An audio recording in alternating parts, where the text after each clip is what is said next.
What is your own reason for being a legal management student? When I was a third year in high school, may, there was a career talk, and apparently yung speaker niya was a legal management major, pero hindi siya taga Lasal. It was from Ateneo. The thing is, he got me interested in what legal management is. Because like him, di ako sure nung he was filling up his entrance exam forms, he wasn't sure of what course he's gonna take. And he tried legal management. Fortunately, pinalad siya, nakapasa siya. So, then he shared his experiences. Hindi siya na-burnout. He liked it.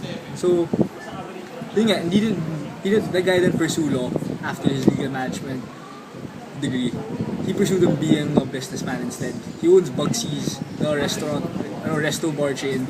And I got inspired na parang if I don't go into law, I can also do this. It's like I have the background of a management student as well as I have knowledge on law also. So I think it was nabenta sa akin yung parang it's a good training for law school, it's a good training for being a management student also. That's why I chose legal management.